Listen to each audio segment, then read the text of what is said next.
The billionaire class has been taking everything, and the working class has been left scraping paycheck to paycheck, just trying to survive. It's time to put an end to that class war.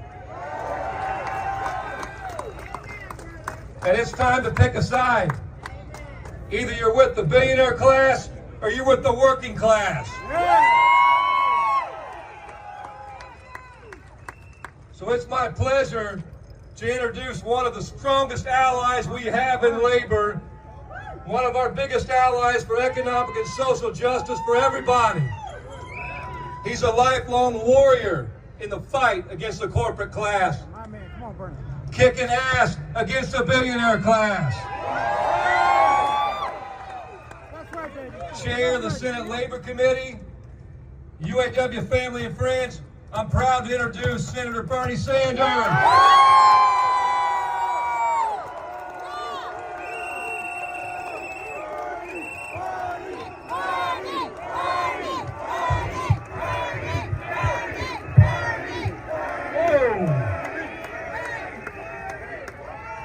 Thank you, Sean. Thank you, UAW. Thank you for inviting me, and it is an honor for me to be here with you today. And let me thank the UAW for standing up not only for your own members, but for the working class of this country. The fight you are waging here is not just about decent wages and working conditions and pensions in the automobile industry. It is a fight to take on corporate greed and tell the people on top this country belongs to all of us, not just a few.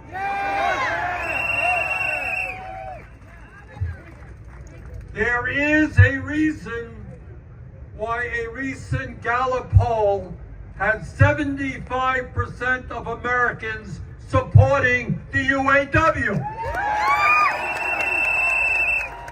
They are sick and tired of an economy in which the rich get richer while working families struggle and the most desperate sleep out on the streets. So what this struggle is about here in the Midwest is a demand that we finally have an economy that works for all of us, not just a few. And I want to do something, I want to say a few words about something you don't see much about on TV or in the halls of Congress. And that is what is going on in the American economy today and what has gone on for decades. Believe it or not, that at a time of unprecedented income and wealth inequality today, weekly wages for the average American worker are lower today than they were 50 years ago. In other words, despite a massive increase in worker productivity in the automobile industry and in every sector of our economy, despite the fact that CEOs now make 400 times on what their average worker makes, despite record-breaking corporate profits, despite corporate America spending hundreds of billions on dividends and stock paybacks, the average American worker today is worse off than he or she was 50 years ago. Brothers and sisters, that is exactly what this strike is all about. And that is why every worker in America, white collar, blue collar, in between, has got to stand with the UAW in your struggle for justice. In America today, while we have more income and wealth inequality than we have ever had in the history of this country, you got 3 people on top owning more wealth than the bottom half of American society. Despite all of that wealth, brothers and sisters, and you know this well, 60% of our people are living paycheck to paycheck. Paycheck to paycheck. And that means that every day they are living under the incredible stress. They're worried about paying the rent. They're worried about putting food on the table. They're worried about being able to afford to go to a doctor when their kid gets sick. They're worried about the high cost of childcare. They are worried about whether they'll ever be able to send their kids to college. I grew up in a family that lived paycheck to paycheck, and I know a little bit about that. This is the richest country in the history of the world, and families in America, families in the automobile industry, should not have to live with that kind of stress.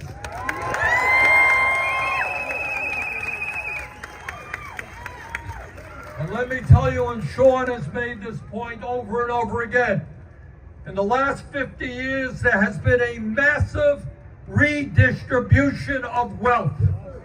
Problem is, it's gone in the wrong direction. Instead of going from the top down to the bottom, it's gone from the bottom up to the top. And what this strike is about, and what workers are standing up all over this country for, is we're going to reverse that trend. If the ruling class of this country wants a redistribution of wealth, we're going to give it to them. And one of the reasons I am so proud to be in Detroit today with the UAW is all of you know your own history. You know that back in 1937, 86 years ago, your grandparents stood up and helped transform this country. With incredible courage, they took on the corporate greed of their day, the power of the large corporations, and they helped pave the way, creating a middle class in America. That's what the UAW did in 1937. And here we are today, in 2023, 86 years later. And once again, the UAW is helping to lead the effort to rebuild and grow the middle class of America. Thank you very much.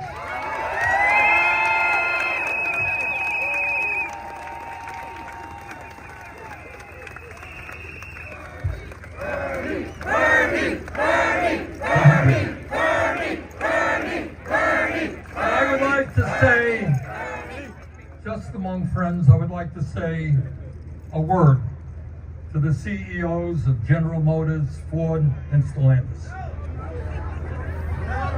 Understand, folks, understand, CEOs, the enormous financial sacrifices your workers have made over the years. It is time for you to end your greed. It is time for you to treat your employees with the respect and dignity they deserve. It is time to sit down and negotiate a fair contract.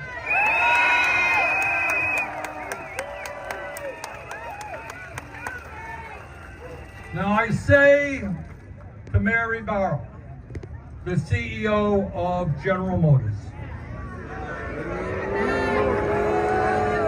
last year you made over $29 million.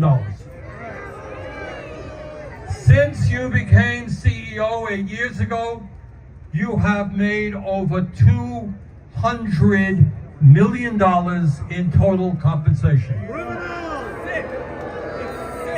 And I say to Ms. Barrow, do you have any clue what it's like for one of your workers to try to survive on $17 an hour, which is the average starting wage of an automobile worker, $17 an hour. Do you know, Ms. Barrow, what it's like to try to raise a family, put food on the table, and pay rent when you're making $20 an hour? And I say to Carlos Taveras, the CEO of Stellantis,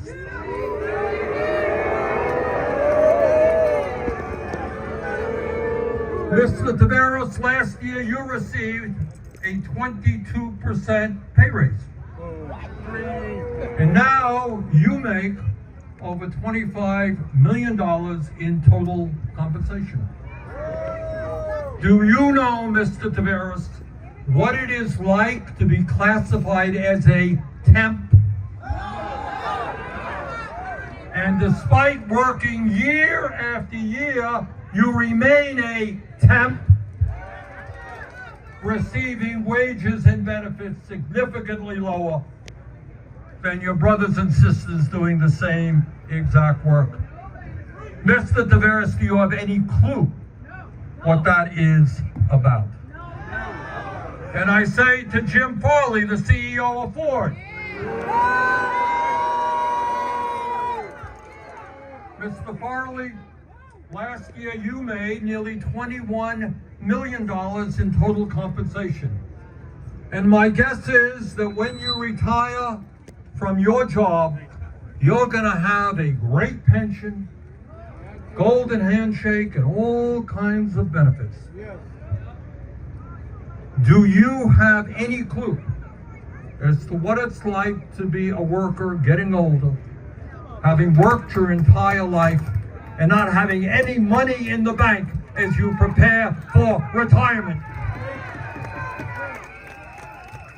And let us all be very clear. I know sometimes the media has, to say the least, not been as clear as it might be on this. And let's be clear that what the UAW is fighting for is not radical. In the first half of 2023, the big three automakers made $21 billion in profits in 6 months, up 80% from the same time period last year. In other words, they're doing pretty good. Over the past decade, the big three made $250 billion in profits in North America alone. Last year, these companies spent $9 billion not to improve the lives of their workers, but to pay for stock buybacks and dividends to make their wealthy stockholders even richer.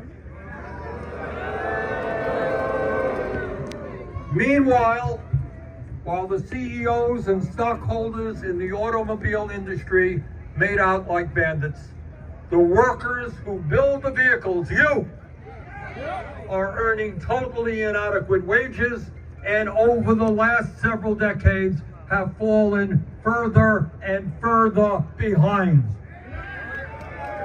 All of you know that there was once a time when a union job in the automobile industry was the gold standard for the working class in America. Well, we are determined to bring those days back again.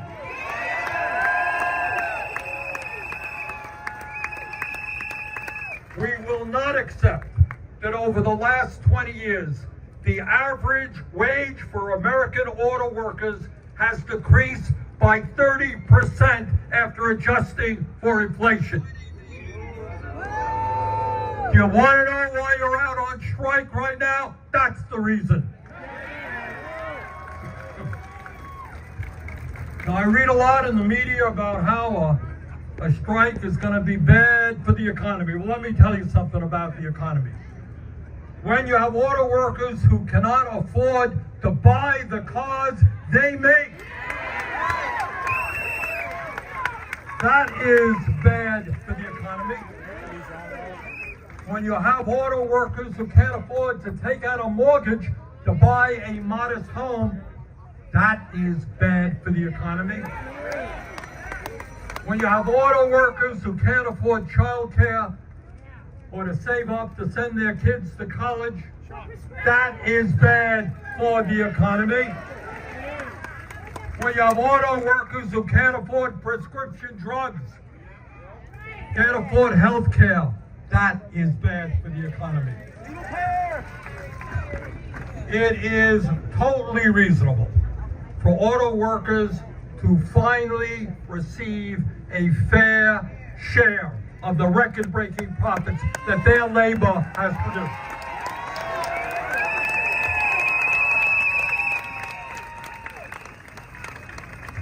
It means that if the big three can afford to spend $9 billion on dividends and stock buybacks last year, they can afford to provide a decent COLA to auto workers so their wages keep pace with inflation. It means that the time is long overdue to end the disastrous two-tier system. It means finally ending the use of temporary workers. And very importantly, it means that every auto worker receives a decent pension plan so they can retire with dignity. It means that workers should have the right to strike when an auto company announces that they will be shutting down another profitable plant in the United States. And by the way, over the years, they've shut down 65 of those plants. But that's not all. It means that as we combat climate change, the existential threat of climate change, and try to make sure that this planet is healthy and habitable for our kids, that when the auto industry builds new electric vehicle and battery plants, it means that the workers in those plants become part of the UAW and receive the same wages and benefits as union members. Brothers and sisters, the CEOs of General Motors, Ford, and Stellantis, and their major stockholders on Wall Street have got to understand they cannot have it all.